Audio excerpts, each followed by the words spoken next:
എനിക്ക് പെട്ടെന്നൊരു ഞാൻ വിചാരിച്ചൊരു കുഞ്ഞിനെയാണോ ഇങ്ങനെ കൊന്നുകൊണ്ട് ഇവിടെ വച്ചിരിക്കുന്നതാണ് എൻ്റെ ഒരു മനസ്സിലൊരു അങ്കലാപ്പ്.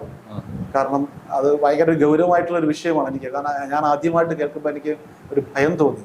കാരണം എനിക്ക് ഇത്ര അത് ഉൾക്കൊള്ളാനായിട്ട് പറ്റിയില്ല. അങ്ങനെയാണ് പെട്ടെന്നാണ് ഞാൻ എൻ്റെ പാരിഷ് കൗൺസിൽ മെമ്പേഴ്സിനെ രണ്ടുപേര് പെട്ടെന്ന് അവിടേക്ക് വിളിക്കുന്നത്.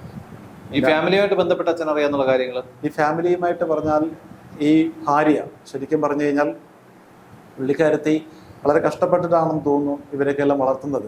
കാരണം സ്വന്തം ഭർത്താവ് അതിൻ്റെ അകത്തേക്ക് വരാതിരിക്കുകയും ഇവരെ നോക്കാതിരിക്കുകയും ചെയ്യുന്നൊരവസ്ഥയും, ആള് ഭയങ്കര കുടികാരനാണ്.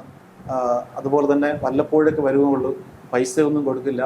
ആ ഒരു രീതിയിൽ വളരെ ദയനീയമായിട്ട് പൊയ്ക്കൊണ്ടിരിക്കുന്ന ഒരു കുടുംബമാണ്. അപ്പോൾ പുള്ളിക്കാരത്തി ഇവിടെ എന്തൊക്കെയോ ഒരു ഷോപ്പിലൊക്കെ നിന്നിട്ട് എന്തൊക്കെയോ വർക്ക് ചെയ്തുകൊണ്ടിരുന്ന സമയത്തൊക്കെയാണ് ഇങ്ങനെയൊക്കെ പറഞ്ഞത്. അപ്പോൾ എന്തെങ്കിലും കൊണ്ടു കൊടുക്കുമ്പോഴും ഈ ഹസ്ബൻഡ് വന്നിട്ട് ഇവളെ ശാരീരികമായിട്ട് ഉപദ്രവിക്കുകയും എന്ന കാര്യങ്ങളെല്ലാം കൃത്യമായിട്ട് എന്നോട് പറഞ്ഞിട്ടുള്ളതാണ്. ഞാൻ ഫാമിലി വിസിറ്റിന് ആദ്യമായി ഞാൻ വന്ന വർഷം തന്നെ പോയപ്പോഴും ഞാൻ ഈ പറയുന്ന വിനോദിനെ ഞാൻ ഒരിക്കലും കണ്ടിട്ടില്ല.